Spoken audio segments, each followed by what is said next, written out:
Ever. Hi, everybody! I love you. Okay, so some housekeeping. Is there flash photography allowed at this panel? No. You're so smart. Is there video allowed at this panel? No. All right, very good. And now I've already forgotten the other things. Okay. Oh. So at the end of the panel, I'm gonna get to that. At the end of the panel, we're gonna clap. We're gonna send them off with so much love, right? They're gonna be so great, and we're gonna just give them so much love, right? But right after that, and after they leave, just go ahead and chill, because we're gonna excuse you row by row. So you guys up in the front, you get to hang out the longest, and we'll kind of we'll talk and rub elbows and talk about being zombies and stuff. I don't know, whatever we do. That was the best part, right? Let's be zombies together. That's a good thing. And then also, so who's been to Nerd HQ before? Raise your... Oh, wow. So who has not been to Nerd HQ before? That is so many people. Well, I have Maze Runner to thank for all you newbies. That's fantastic. You guys excited for Maze Runner? I know, right? You're here for me? Well, clearly you're wearing a Nerd Machine shirt. God, I love you. Come on. Who's wearing Nerd Machine gear, by the way? I love all you guys. Thank you. What's that? You bought some? You bought some, but you're not wearing it? That's fine. That's fine. I'll take your money, girl. I'll take it. So, oh God, I'm such an idiot sometimes. So here's the thing. So if you've been to Nerd HQ, you've known that the last couple of years, well, this is the third venue in as many years. So we're trying to make the process the best we can. So we don't have mics that we're handing out anymore. Instead, when you have a question, because this is all the way, by the way, in case you didn't understand this is an hour of Q&A for you. There's no moderator. So you better have some good questions. You guys got good questions? Okay, good. So when you have a question and you raise your hand and you are picked on, I mean, not picked on, but you're picked on to ask a question, we're all nerds, nobody's picking on nobody here, then all you have to do is just stand up, ready to go, okay. Just stand up, boldly stand up, and project a little bit, because we have microphones that are embedded all over the audience, right up here in front of the stage and right above your heads, okay? So that way we can hear you on stage and everyone else in the audience can hear you. Savvy? Cool? Is that savvy? Yeah! Jeez, I hate it when I have to ask twice. Still having some people sitting down. What else can we talk about? Hey, how about them Padres? How cool is this, by the way? I think next year we should have some zombies fighting in the back, so you can see panelists, but then there's that wouldn't be distracting at all. We good? We good? Oh, wow. See, now it's all kicking in. Are you sure that's not going to be too loud?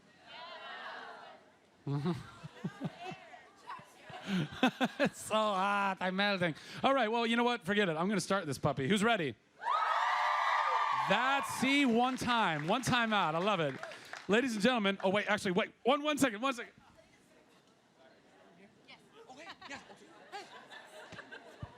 All right. Ladies and gentlemen, please welcome from Maze Runner, director Wes Ball, producer Wick Godfrey, author James Dashner, and your star, Dylan O'Brien.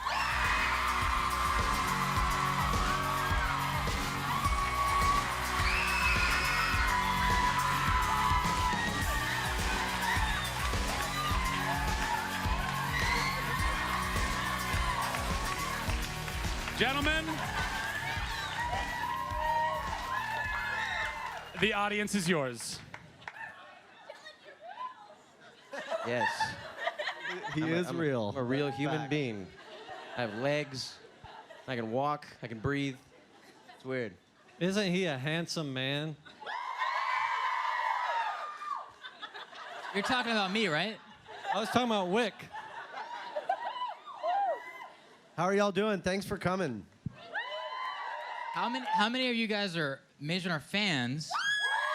Yes! And how many are just curious? All right. And how many of you just came to see Dylan? We'll take that too. We're gonna take it all. He's actually not in the movie, so I cut him out. I cut all my scenes, so it's really just not even a movie anymore. Hi. Who's got questions? They got answers. Oh yeah, we can. Cool. Yeah. How about you?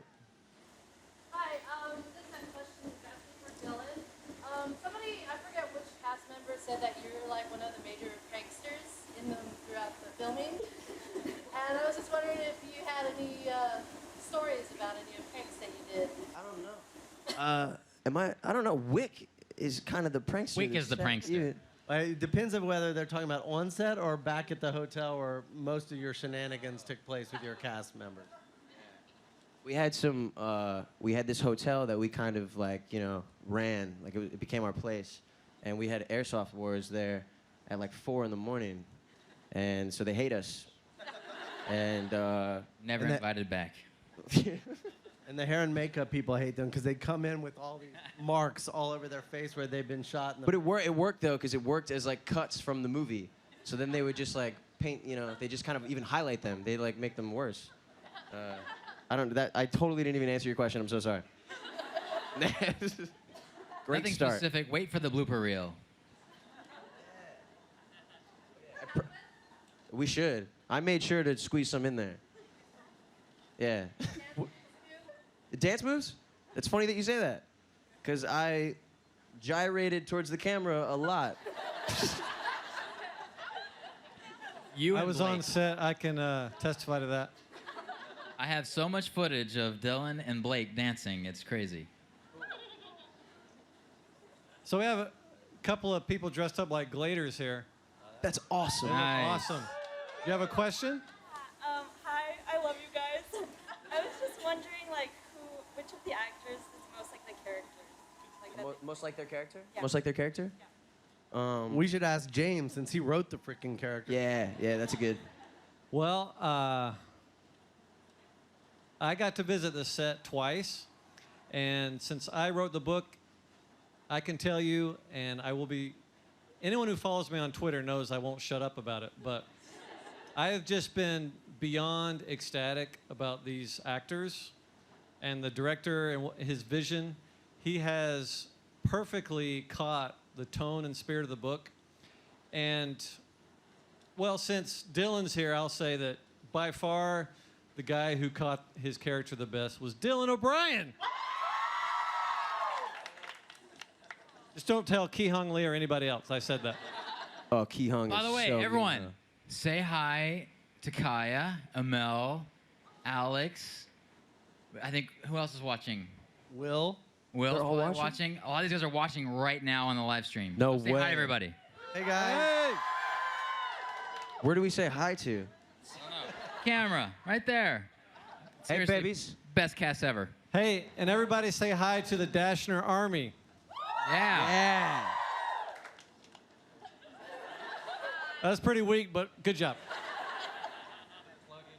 I'll also give the Blake was probably the closest to, I think, what everyone would envision for, Oh, for yeah. Chuck.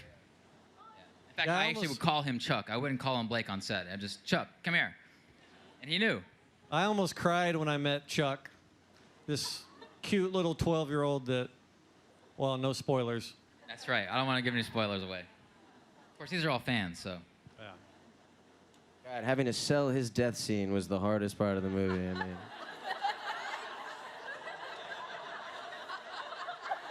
And that was just Friday. Shot that Friday, less than a week ago. Spoiler alert. But the Unless I change it. resurrection scene's really good, too.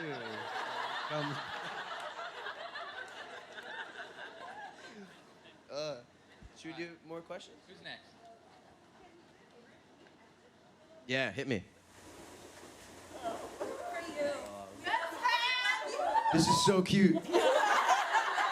It's a beanie balls. Little note in there. If anybody has any battle axes you. that they brought as gifts, please don't throw those onto the stage. No sharp objects.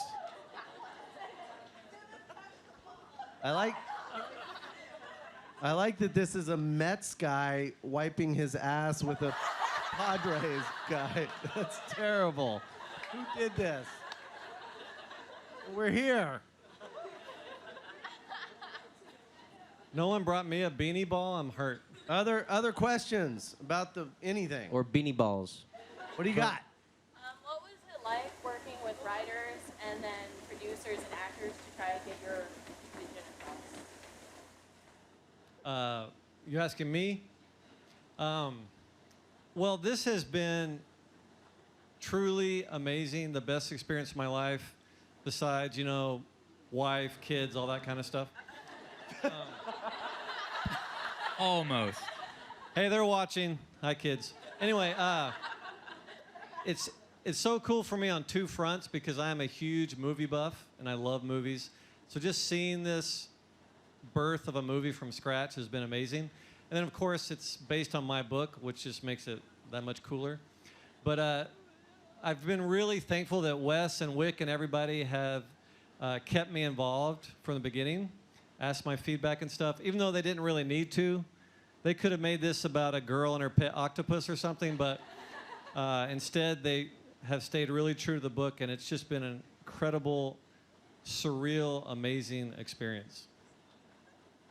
Wasn't that good? That was so sweet, man. That was awesome. First, know that I'm a fan of the book, first. And then when I got asked to direct it, I did the best I could to stay true to the spirit. We had to change some stuff here and there, but we tried very hard to stick to what we all liked as fans of the book. So hopefully you'll be happy in 8 months. And as the author, I fully endorse everything. So Right. That's right. James. they even read have it. Zart the fart in the book. Come on. That's right. Woo. Oh. This really isn't my question, just like an extent. I asked people if they wanted me to ask questions, so I am. Read the book, and I think it's awesome that there's a lot of racial diversity in the book, but the person asked why there was so little gender diversity if they're supposed to be the best and the brightest group, you know, to save the world. Why was there so little gender diversity? And in the book, in the movie, and how you all felt about that. Oh, that's the easiest answer in history, but it's kind of a spoiler alert. Book 2. Read book Just 2. say book 2. They didn't just decide that only guys are smart. I promise. 2 words. Chauvinistic pig. 2 words. Group B. You really should have read the books before you asked that question. Most of the men in the audience have read book 2 and knew about it, but Oh my God.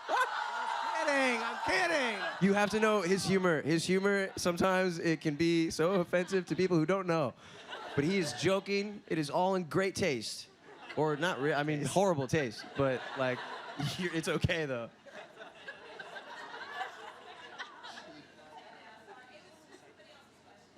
Sure. It's a good question. You just sold a lot of the second book now.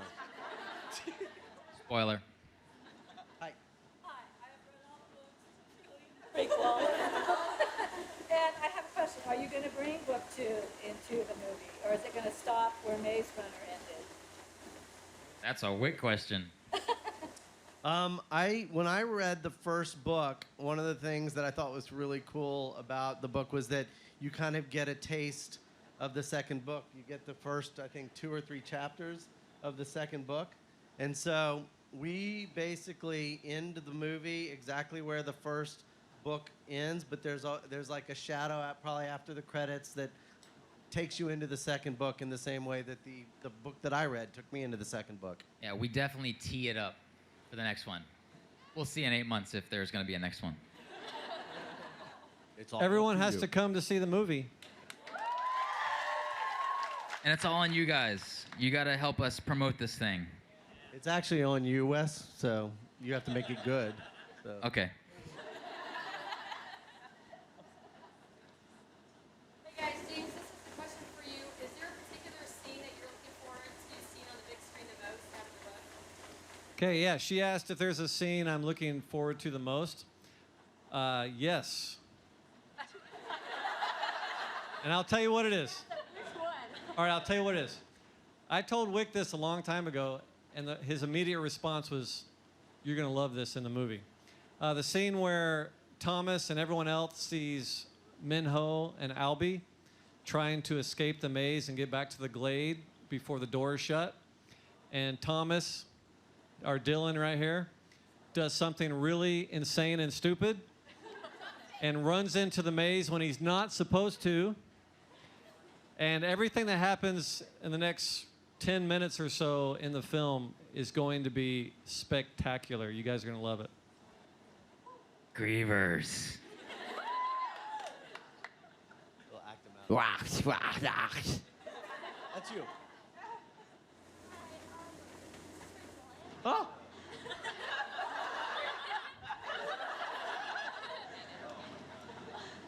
What was your biggest struggle while filming, and how did you overcome it? And how was it? What was the second? And how did you Oh, and how did I overcome it?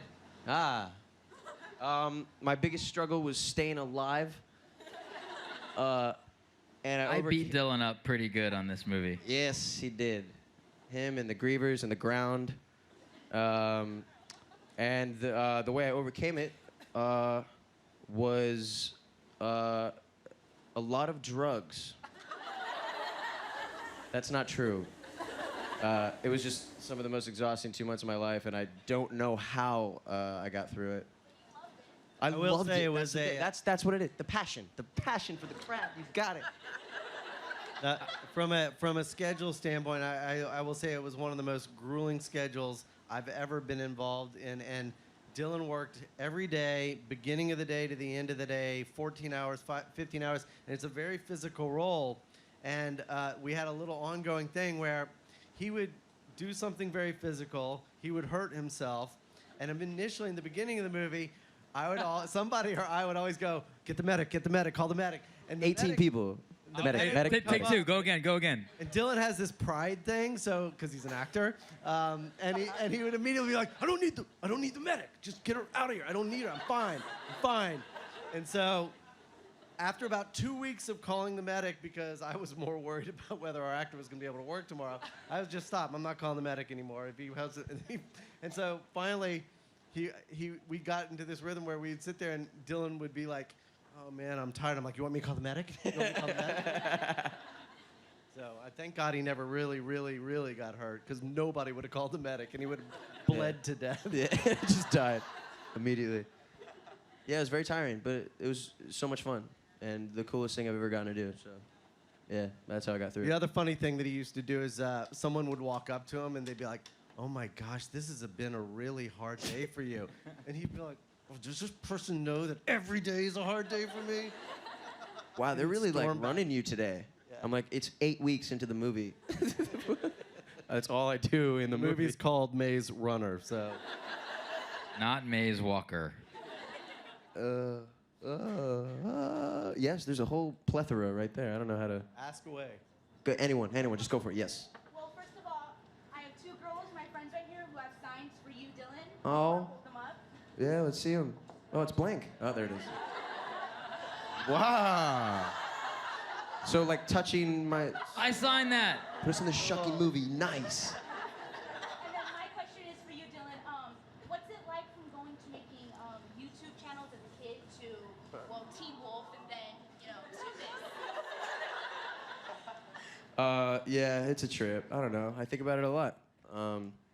I never intended on being an actor or anything. I had YouTube videos because it's what I like to do. I always wanted to direct stuff, and I still do. I want to do that. But now, like, acting has just been this kind of, like, hidden thing that I never, knew that I could do or knew that I would enjoy so much, and now it's just kind of my life, and, whoa, what is... That was weird, right? Okay. Yeah, I don't know. It's crazy. It feels awesome, though. It feels like I found, like, what I'm supposed to be doing, so it's very cool, yeah. Yeah. You've had a couple tries. Go, yeah, yes. Oh, yeah. There's like literally no one around. I'm nervous. No, go ahead. I have a question for you. What was your inspiration to write The Maze Runner? The inspiration for The Maze Runner. Well, there were a couple of books I really loved when I was in high school. One was called Lord of the Flies. And the other was called Ender's Game. It's amazing how you guys scream and then just cut off at the same time. It's kind of spooky, actually. I love those too, and you'll definitely, I mean, you those of you who've read it, you see elements of that. All these teenagers being stranded somewhere, and then also this concept of a boy a young, handsome boy like Dylan, being sent to this strange world where he's very uncomfortable, and then lots of really bad things happen to him. It's Comic-Con. No. Oh, whoa! We made the same joke? What'd she say? At the same time, we made the same joke. Oh, whoa. You guys should totally get married. We're in sync. That's where. Who was it? What happened? But it was. Where was it? What was Where the did it come- joke? There it is. That's why you guys are all like, what is he talking about? He's hearing things. All right, sorry, James, keep But going. just when I wrote The Maze Runner, this may be embarrassing, but I had never heard nor did I know the meaning of the word dystopian. But I'm glad that I've kind of been lumped with that because it's helped a lot of people find my books. And Dylan, things get way worse in book 2, so Get prepare yourself. ready.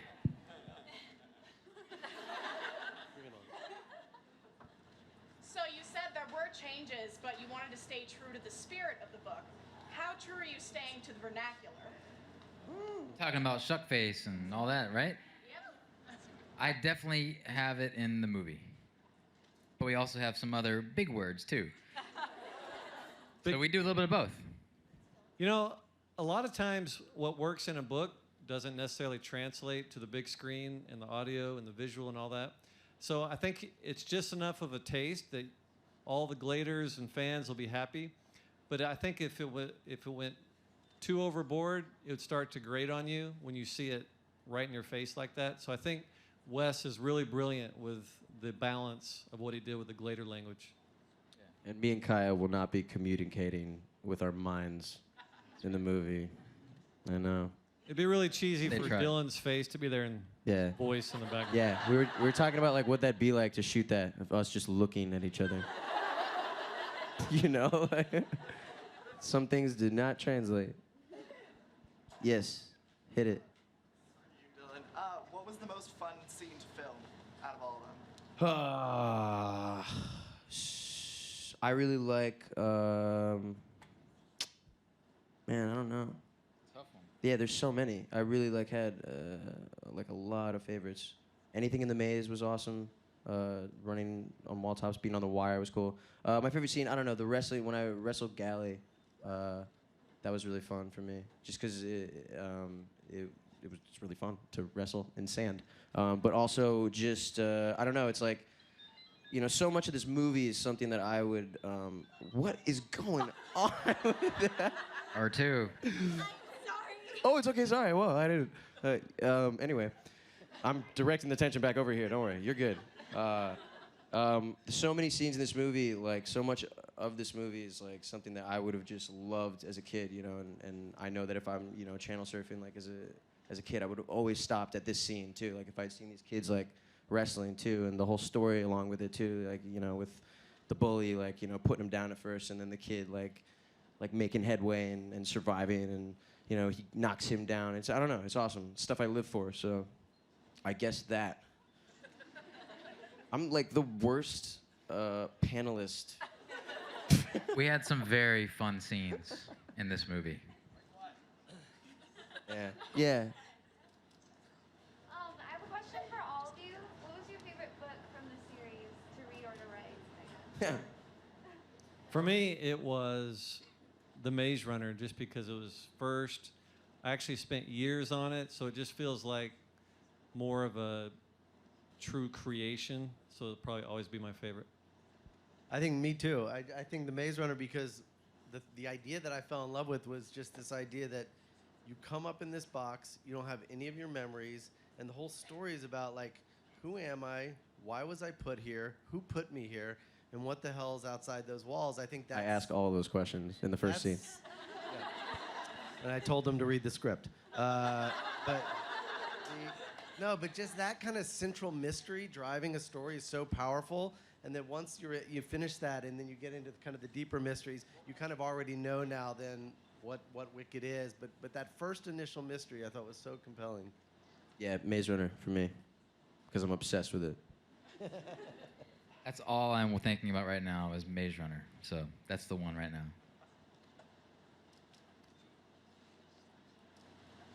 I was wondering if in the book the reader learns along with Tommy you don't know a lot of what's going on, and you're kind of in the dark as well. And I was wondering if you put scenes in the movie to help the audience, or we kind of have the same journey. No. Right? From the very first scene that got me thinking about directing this movie was the very opening. And that was Thomas's trip up in the elevator and him being deposited out in the glade and meeting all these boys. And I loved the idea of the audience being experiencing the movie through his eyes. So everything in the movie is told from his point of view. I very rarely break that point of view.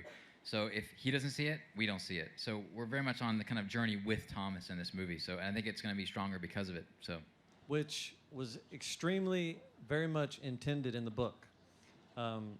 Sometimes people say, I love The Maze Runner, but I was so confused the first 30 or 40 pages, and I felt disoriented. And I'm like, yeah.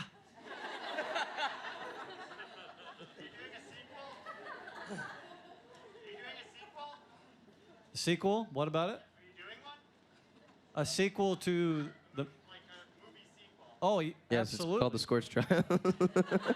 Sorry. We don't know. This one is buy tickets. yeah, go buy tickets. Buy a lot. Buy 2 or 3. Who's going on opening night? That's the How much is that in box office right there?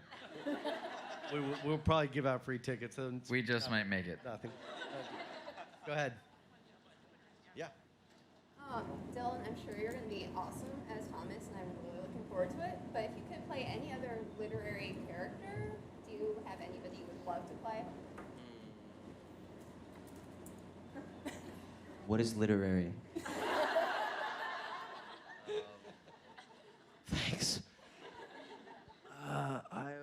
Catcher in the Rye was like one of my favorite books in high school. So Holden Caulfield probably. Yeah. That's such BS. He told me Edward before the show started.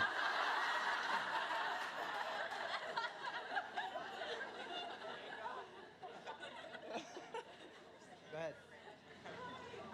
Is the prequel going to be like involved in like the movie like Maze Runner?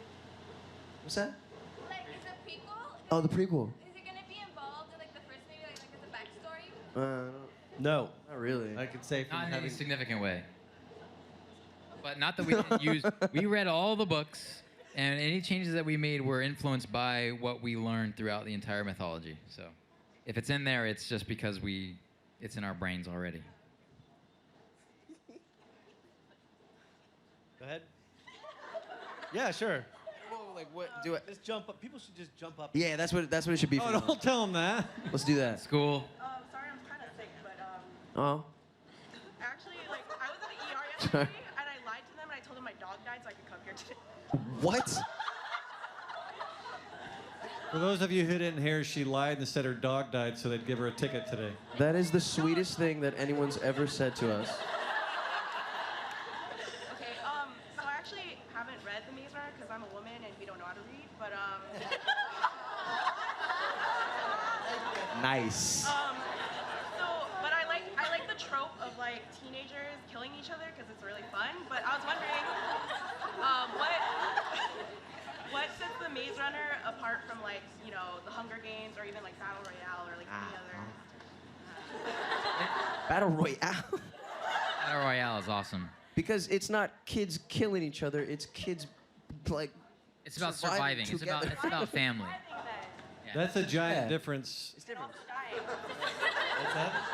I mean, that's the biggest difference is, yeah, our kids are trying to help each other get through a situation. There's no contest to kill each other or anything like that. If anything, I think the cool thing for me, at least, about your book was that these kids have been put there by adults and they have to figure their own way out. And they have to kind of solve a problem that adults have put in front of them. And I think that's what's fun about it. And this will sound cheesy, but it's kind of my anti-Lord of the Flies because in Lord of the Flies, these guys just turn into animals and turn against each other and get worse and worse and worse.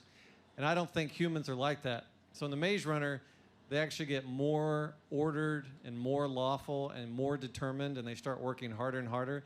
And some really, really bad things happen to Dylan and everybody else. But they never quit, and you'll see what happens. Kind of like making the movie. Jump up.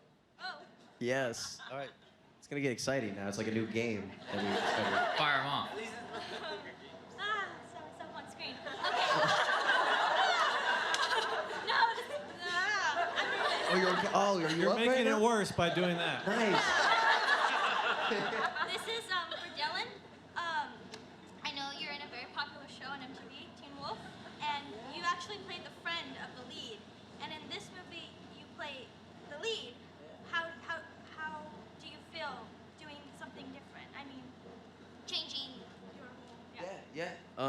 No, it's awesome. It's like, you know, as an actor, you want to like just get a job at first, which is so funny, and then, you know, and then it'd be nice to eventually get to a point where you can like play some different roles and experiment with different things and get to try other, you know, new stuff. And so I'm so grateful that, you know, I got to even go from literally one to the other. Like I literally got to go from doing Styles for 5 months and going and trying this, which is like, you know, whole new character, whole new, you know, whole new movie, just new story, everything. Like everything's different about it. Everything I had to do for this movie.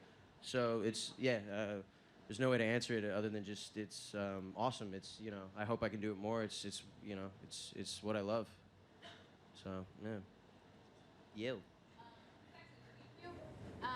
If after reading the book, was there one scene that you were really excited to see visually? I'd probably say it was the same scene that James was just talking about. You know, Thomas at the doors, trying to go inside, you know, at that last possible minute before it gets crushed by the doors. But the other scene that was, I don't want to say I had to fight for, but was Ben's banishment. Ben's banishment is going to be intense. It's going to be very, very intense. And I think it goes to that Lord of the Flies thing where we don't pull punches. We make something really dark here. It's significant and serious, and it's not a kids movie. It's just kids in it. So that's one I'm excited to kind of get into the editing room and get cranking on. Me coming up in the box, because it's like, it was one of my favorite scenes to shoot as well. I should have said that before. But just the box was so iconic, and you know, in the book and the story and to the Glade and everything involving it, and it's where the story starts, you know. And so you have like such a picture for what it is, but you never actually like know what it is. And so then when I got to see like, you know, Wes's version of like what the box was, it's like a cage, it's like a rusty cage. Oh, it's crazy. Spoiler alert. First thing I previs. Yeah. It's cool, really cool. It's awesome. I think for me, what's weird is the scenes I really love from books are the really emotional scenes, or the scenes that really connect you to the characters. And the one that I really like would tear up watching them actually shoot was Chuck going to see Thomas when he's in the box and starts to talk about these parents that he doesn't remember having, that he expects love him, but it's really sweet and moving. And I think, you know, for me at least, those are the scenes that kind of separate movies that make you really fall in love with movies. It's about the characters more than the spectacle, from my standpoint at least. I would say in general, a lot of the visuals and CGI concept art stuff they've shown me, I had extremely high expectations, and they have exceeded them. So I think you guys are just going to love it. I love the scene where Dylan and I, it helped me out here. We were on a beach. It was so romantic. We have time for probably like one more question. And by the way, and apologies on the sound check going on over here. If anybody, but you can also like feel the vibe. You know what I mean? Rock and roll, kids. One more. You seemed to jump up over there. They jumped. Well, you asked one already. You. Oh, you're such a good friend, but they jumped. Jump up and get down. Go ahead. What's your question? Based on the fact that it's Comic-Con, if you guys could be any superhero, who would you be? Spider-Man.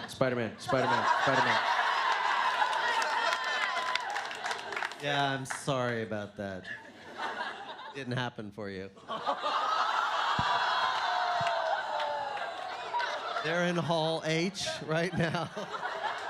I didn't even get an audition. Wait till after the movie comes out, then maybe. They'll reboot it in 5 years, so you'll be fine.